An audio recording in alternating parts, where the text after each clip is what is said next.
Hello ladies and gentlemen, Ralf Automotive. Didn't want to really make the video, but I'm going to anyway, just to show you 2012 Chevrolet Cruze LS LT something. Got the 1.8, which is kind of relevant for what I'm doing. I'm gonna start off by saying one thing that's probably important just about any repair you ever do is if you if you're talking to somebody, if you're talking to a customer, make sure you know your customer. One of the things, this is a regular, actually I had this car here in another video, but what I was getting at, the lady told me today that her engine's got a tick in it. Okay, so I was sitting outside, I started it up, and well, I didn't hear no tick. So I figured, well, I'm gonna go around the block, see if there's any, let it heat up a lot better, and see if there's anything ticking in the engine. So anyway, I took it around the block, I come back, it was good and warm, sitting in the driveway over here, and I had it parked, so I put it in reverse. Okay, I hear what I think she thought was a tick in the engine. Actually, what she had going on is the heat shield up top and the front of the collector, and there is a bracket that holds the wire for the O2 sensor. Well, it's just all hanging there. Okay, so, well, put a bolt in it. They lost a bolt out of it. Long story short, I put a bolt in it. Problem is fixed. I haven't checked it yet, but there's obviously no other noises coming from there. I don't know 100% yet. Maybe she is right, but I'm about 75% sure that that's actually what she's talking about. And we took care of that part. I forgot what I did in the last video, but anyway, what I did do is I did say something about the strut mount, upper strut mount on this car. And I'm gonna bring you around.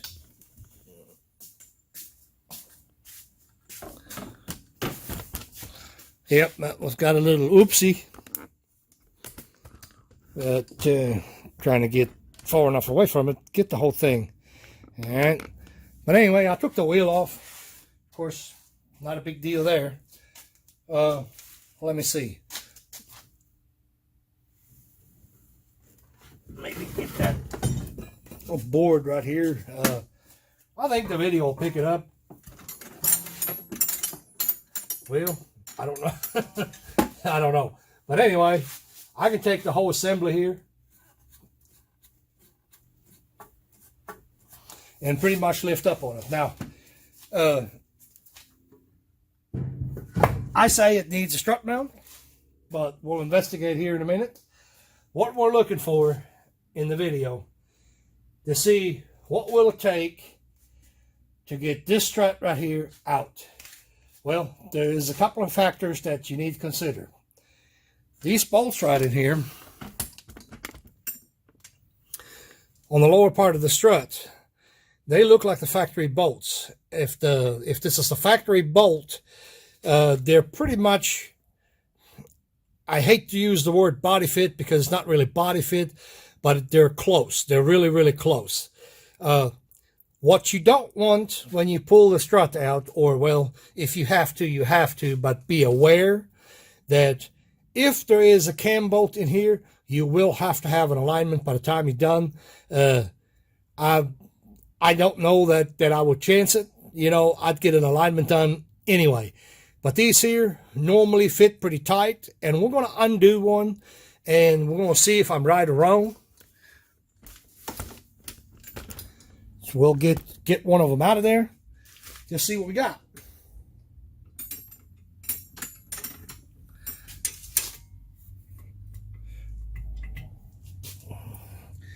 It's an 18, what I just tried. 17 does not fit. So 18 on that side, 18 on this side. Lug nuts on the car is 17 in this case. I mean a 19 in this case. Sorry about that.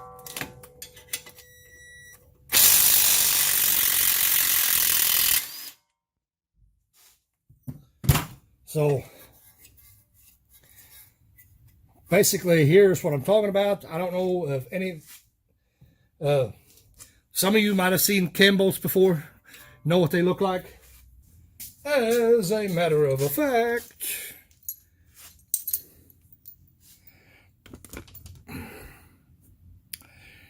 those are some examples of a cam bolt. I'll show you one of them.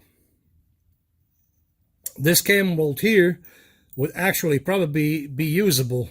And the reason they call it a cam bolt is because, whoops, I'm not even in the shot, dummy. It's got a lobe on it. The actual bolt size, the bolt diameter is actually smaller, but the lobe is the same diameter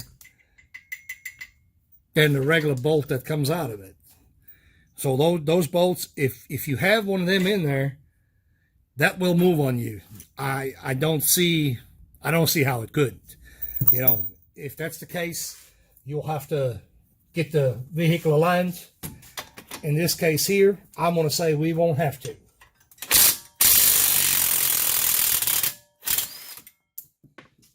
So, and to prove it, we might have different opinions on that too, but had done enough alignments, no, there is really no play in this, none whatsoever. See, now if that had a cam bolt in it, that thing would move substantially.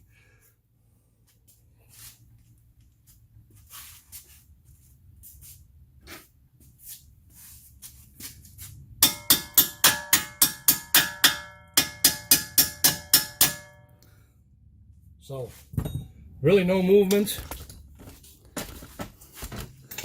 You see that part here, that makes it semi body fit. So it'll go right back in the same place, no problem at all. Brake hose. This one here just lifts out. It doesn't have a clip. Stabilizer link. I'll have to undo it right here. Oh, I don't know if that's the same 18.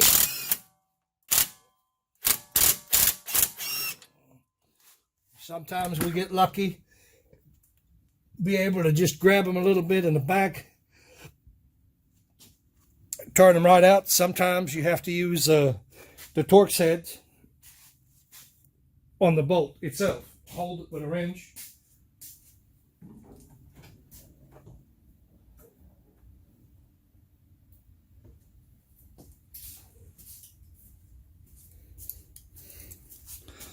We're not going to muscle on it. No, if we can hold it, that's fine. Now I'm actually on the rubber back here, so we're not going to do that. Not going to tear up the link there. So we got us a T40. Actually, I'm going to grab an extension as well. We got us a T40 right there, like I said. Just latch onto this bolt right here. And just turn it out like that.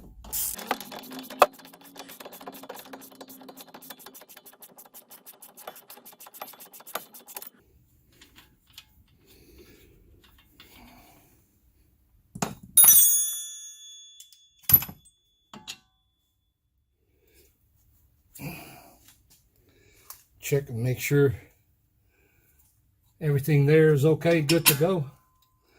So when you have a cam bolt, guys, this is what a cam bolt will do. You'll manipulate that part of the suspension, or otherwise known as a camber.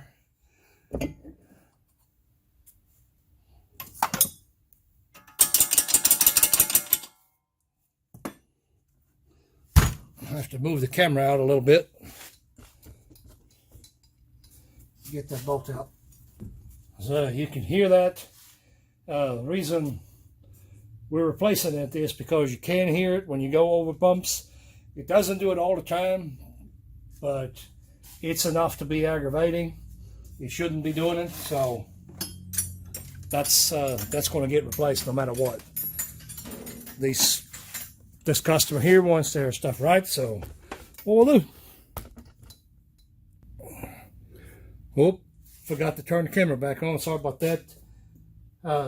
24 mil bolt to zip it out of there.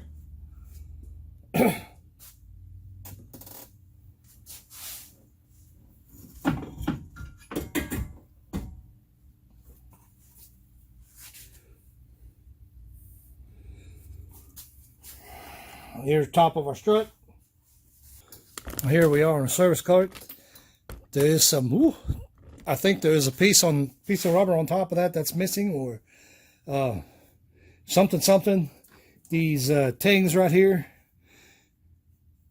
they normally lock it in up there so it doesn't wiggle around. As you can, like I said, it is a faint noise, but we can clearly hear it. And as you can see here in a little bit, when we get the spring compressed and get the other bearing on top of it, strut mount, whatever, you will see there's no more movement.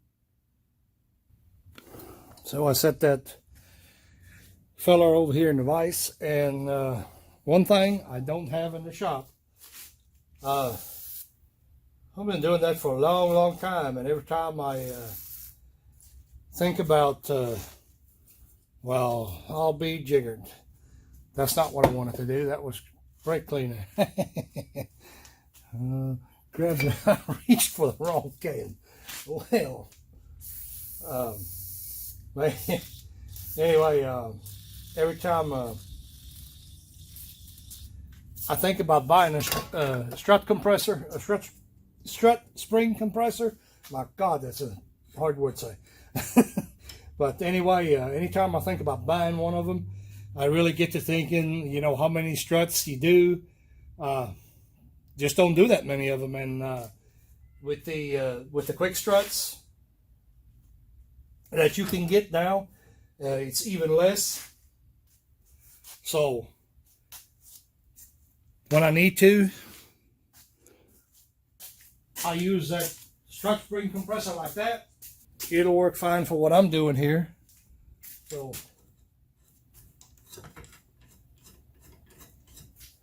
I'll have to get my adapter out.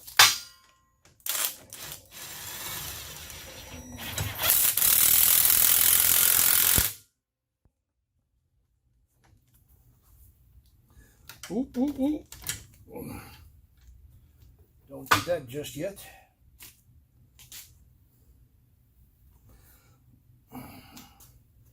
Get my ratchet.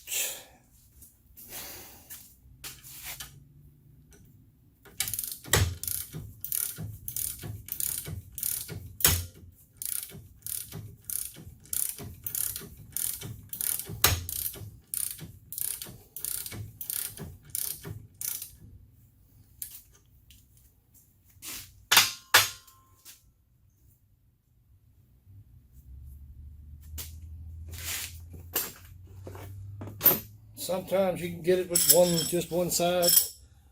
Sometimes you cannot.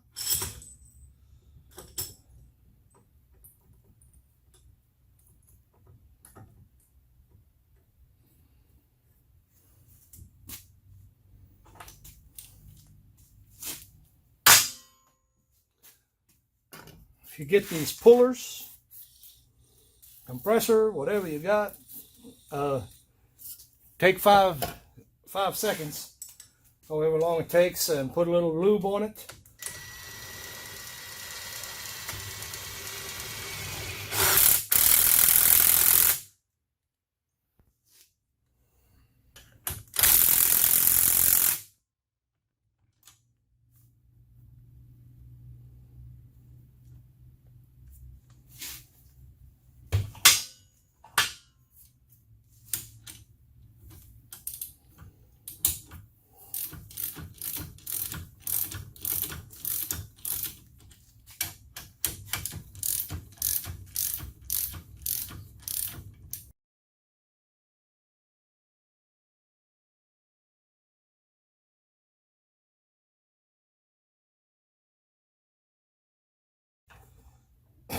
just sits on it like this. I have to remove this cup, but anyway, it's the same.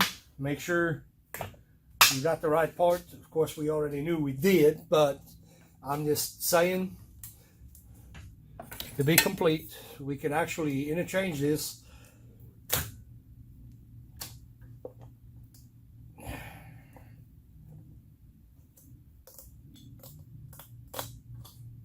I actually stuck to it pretty good. Bottoms are really, they're identical, you know. Go ahead and still put the new one on, of course. I want to put the old back on, so we'll have to go down a ways. Still got to tighten up on that quite a bit so we get back down where we need it.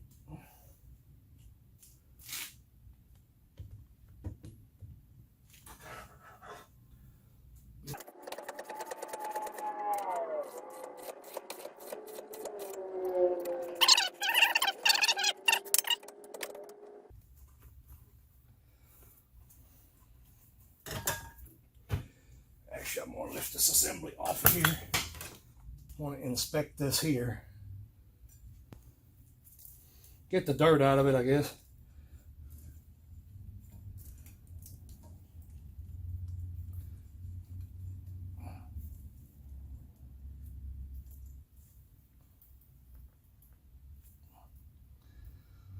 Make sure your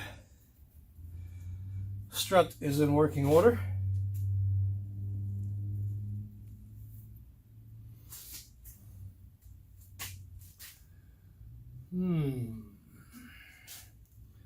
What I do with it.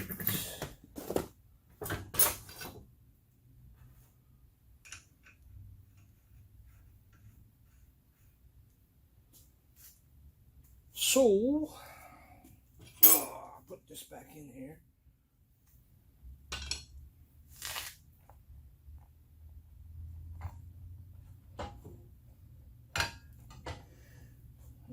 Bumper.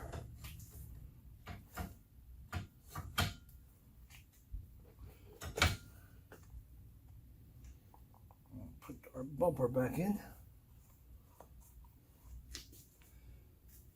The reason I put that nut on there, I'll show you in a minute. But I'm going to have to pull up on that strut a little bit because it does have some pressure going down as well.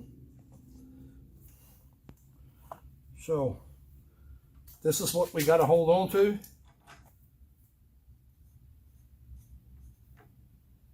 And no, I'm just sizing. That's all I'm doing. We're not going to grab that chrome rod with our pliers like that. What we're going to do instead, give it a bunch of windings with the electrical tape.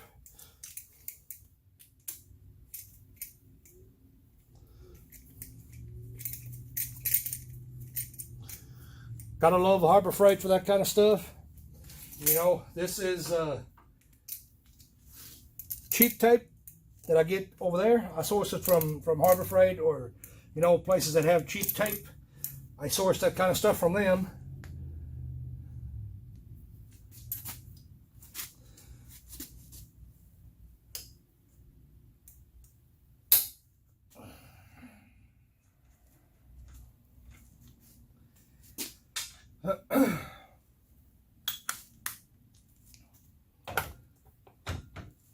Put everything back together.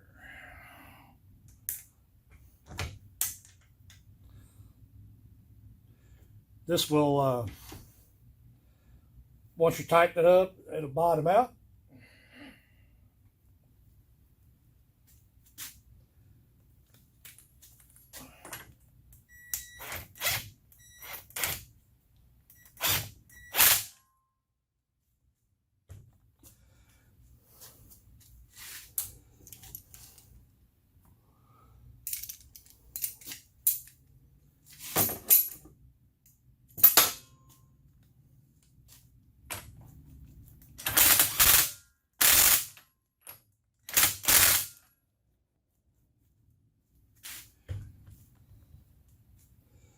So got a new cutback on it. We are sitting over here just as we should. I'm actually going to go ahead and grab an extension real quick, use the power tool, get them undone. I don't feel like turning on it. Slow and steady.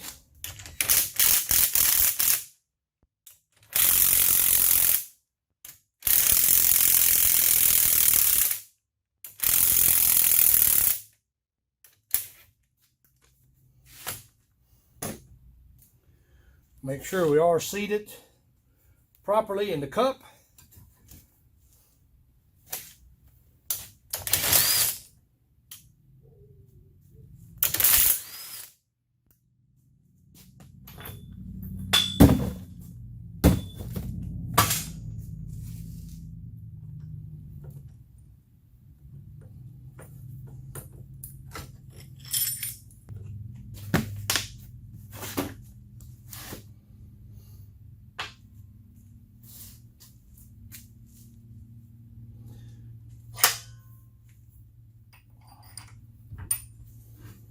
So at this point in time, that strut can go back in the car. Whenever you put the strut back in, kind of make sure you're putting it in somewhat where it goes. So you don't have to twist and turn on it. Might need a little bit of help with that process. These here are not that heavy. Something else certainly probably would need help. Some of them struts are quite heavy, but this one here is not. We want to make sure that it's properly seated, centered up. Obviously that will kill your alignment as well.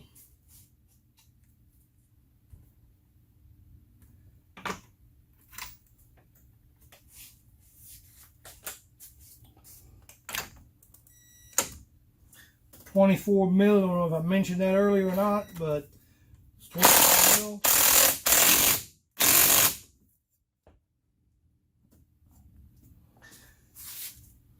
So I'd already tell you the movement is out of it. It no longer wiggles.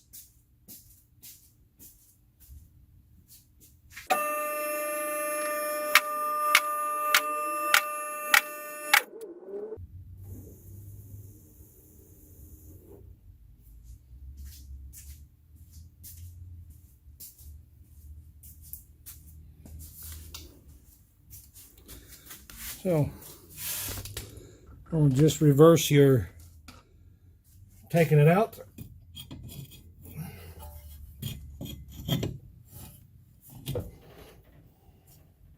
About like so.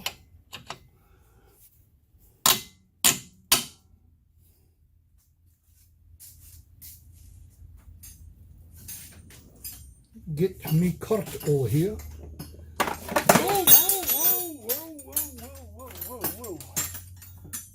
What in the...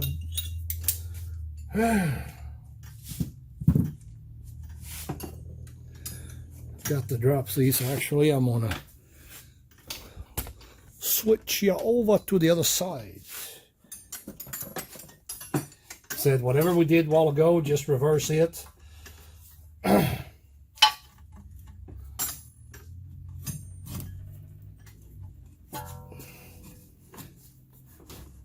This can be a little bit of a pain in the butt, but just don't get mad at it. It ain't gonna work when you're mad.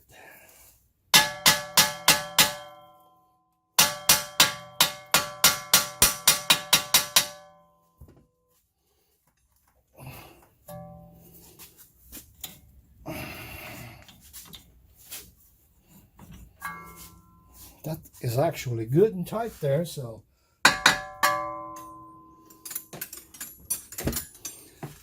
might have to use a jack. Don't know. This thing is actually pretty good and tight. See if I can do better lining it up. Ah, here we go.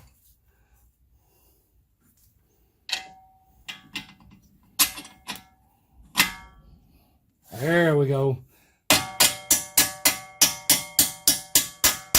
That's what I'm talking about.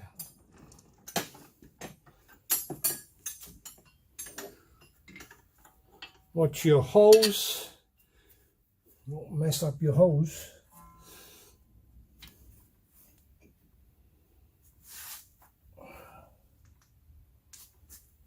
Okay, need to go over some.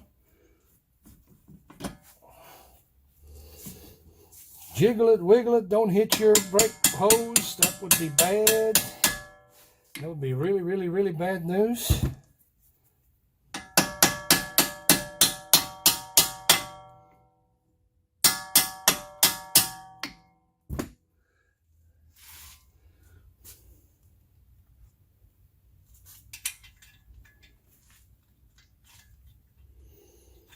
Okay, actually, that one went there and this one went here.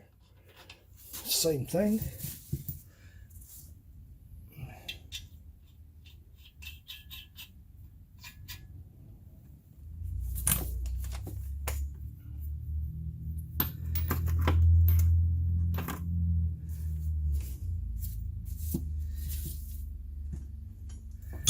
I think in the video where I mentioned it,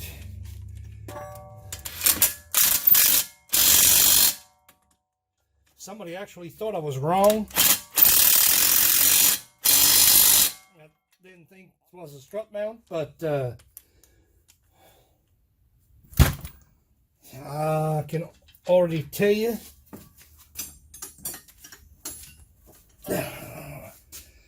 no movement.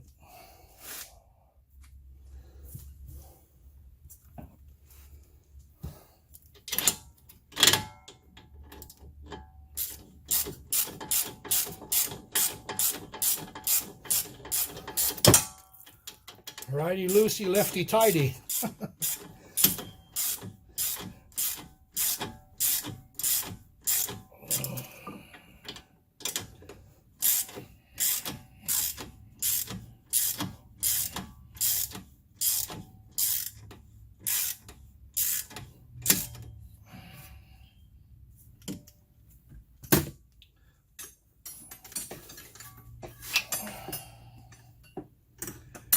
Clip your brake hose back in. Ta-da!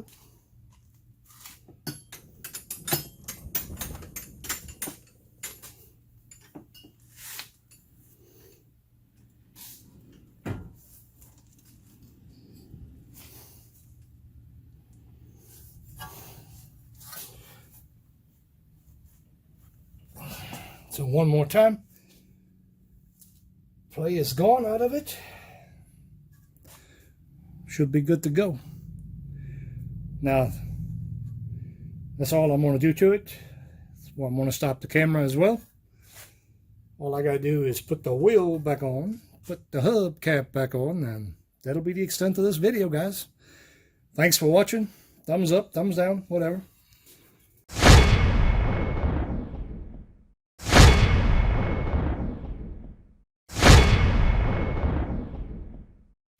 Yeah, I'll get you all some bonus footage.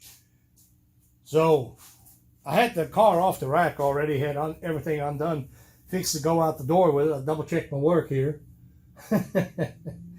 I had replaced the bolt up top on the heat shield, and I had grabbed onto it, and it was fine. It's nice and tight, you know, of course.